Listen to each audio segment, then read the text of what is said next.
It's about not being quiet about how you feel.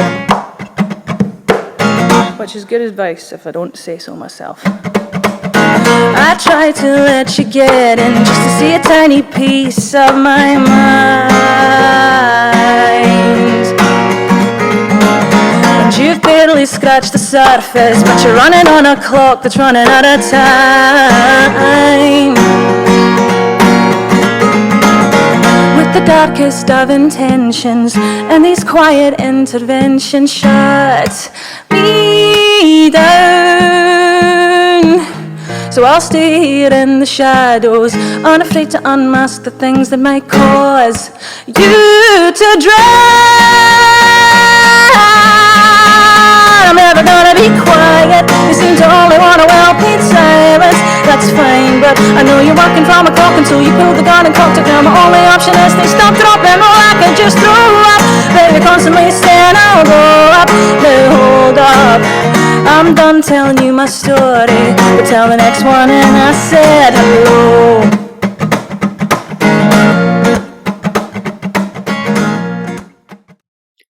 This is the classic Maslow pyramid. We all have these needs. So physiological, the basic needs for physical survival, including food, water, livable environment, clothing, shelter. And then safety, protection, and security, feeling and being safe from harm, from family members, strangers, or occupational hazards. And this is really a very strong need. It's very important. And then there is, of course, belongingness and love. Membership of families, school communities, community groups, gangs, I'm not so sure about because, but definitely membership of culture, being accepted, feeling seen, feeling heard, being able to be who you are and not judged for that. Then, of course, love from family, friends, and significant other. And esteem, respect from others, status, public recognition. Yeah, I'm not so sure if this is important to me, status. That's overrated. Public recognition. Well, if you are in a marginal group, for example, being neurodiverse, then public recognition is not really there. And then a respect for self, sense of competence and confidence, which comes directly from actually public recognition. And then if public recognition is not there, you internalize that, and then sense of competence and confidence suffer. And self-actualization, reach of full potential.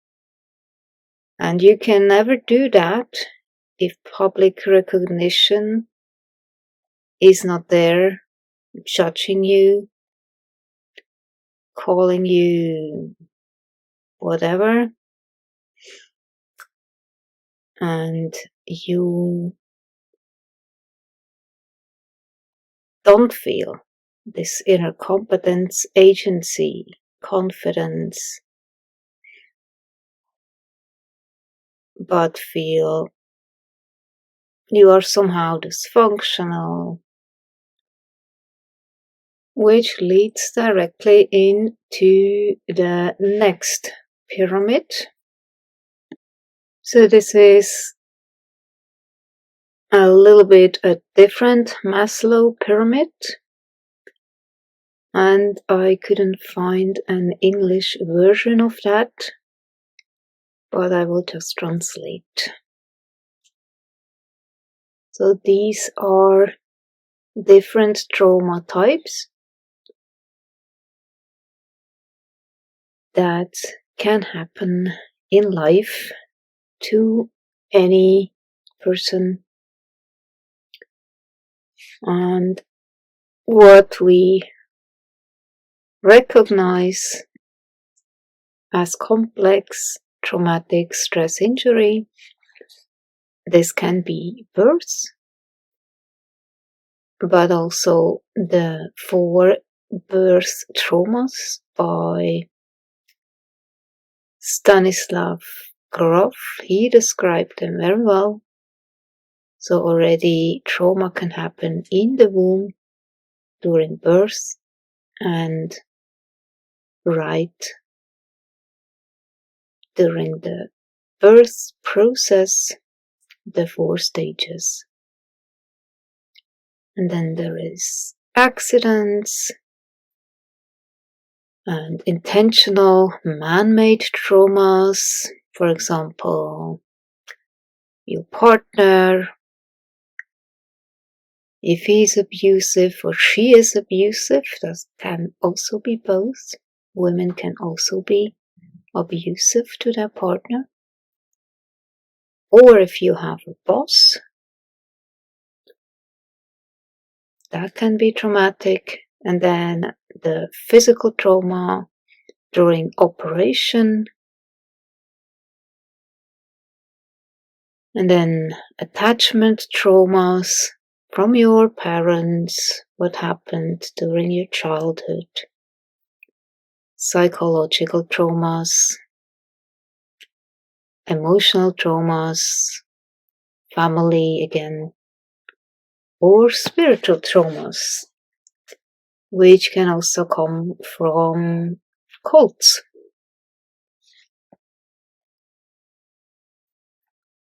But then on the other side, this is not so well known or recognized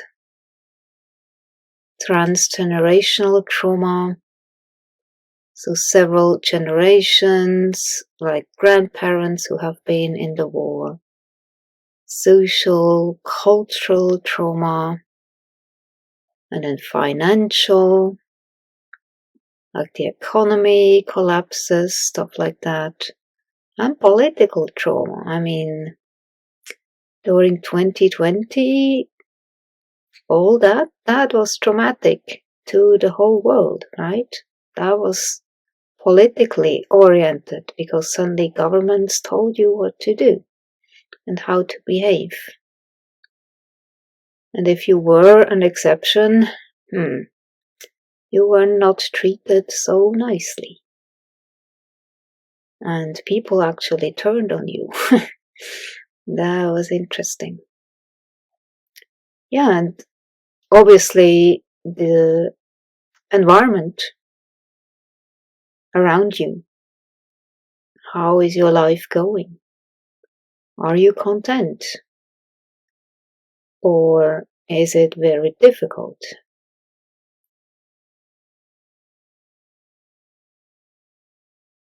And I don't know why they mentioned spiritually twice. Yeah, anyway. Yeah, so all of that can be traumatic. And it's a lot. As for the social trauma, this is also, the culture around you, those 2 go together. So if you are different, then you are basically marginalized, excluded, often discriminated, and yeah, that does a number on you. A good analogy that just comes to mind when I look at the smoke. So if you imagine several people sitting around the fire, but one or two people sit directly in direction of where the smoke blows. All the other people are fine, but the one or two people with the smoke in their face, they say, oh my gosh, this is unbearable, it stings my eyes, I cannot bear it, it's too much. But then all the other people, they say, we are fine, what's the matter? And then they might call those people that say they cannot bear the smoke as abnormal. That's our society, that's the state of our society in regards to neurotypicals without the smoke in their face versus the neurodiverse people who have the smoke in their face. Well, that's not very kind. It's actually gaslighting to call people abnormal when they clearly have smoke in their face, which is not bearable. You have to sit somewhere else.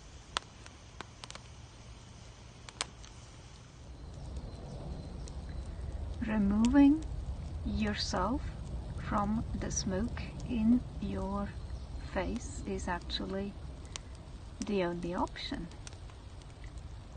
How you feel comfortable.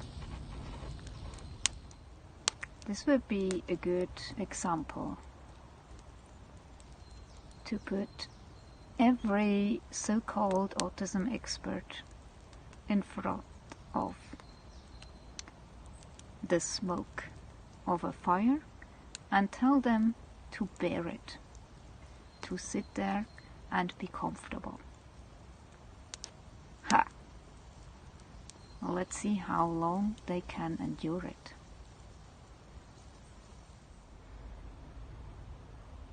I'm just sitting here having the smoke blowing in my face. And it stings in my eyes. So, okay, I have to change my seat. So, now I'm fine. Now I can enjoy that beautiful environment.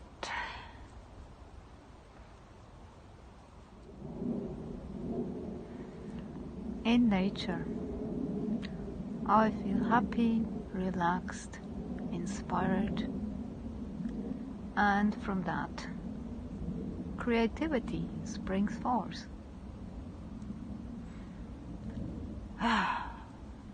So beautiful.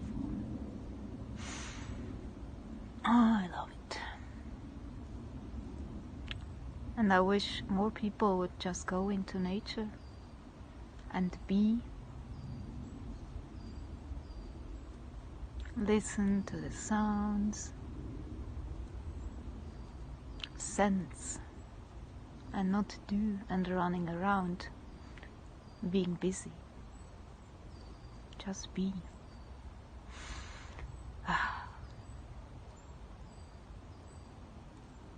So recharging.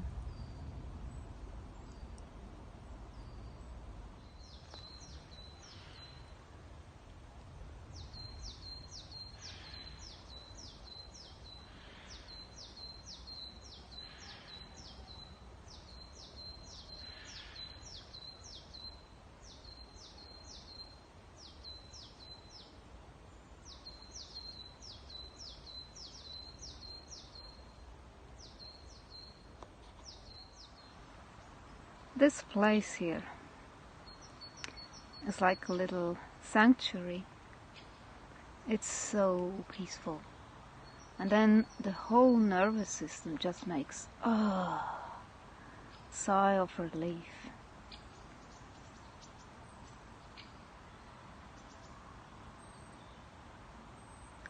Just bird sounds and nature. I just love it. Therefore, I always say,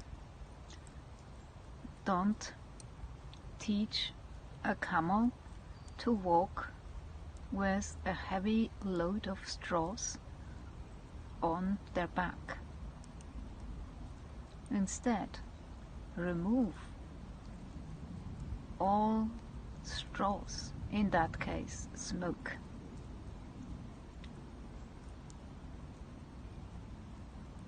Because if you force a camel to walk around with such a heavy load of straws, at some point the last straw will break the camel's back, right?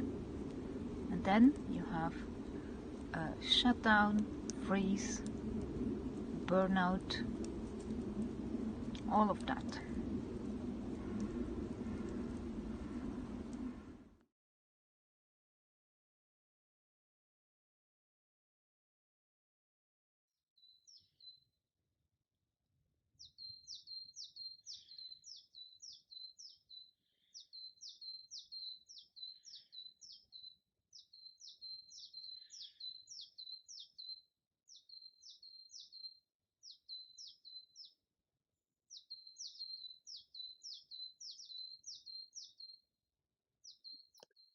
Straws off the camel's back.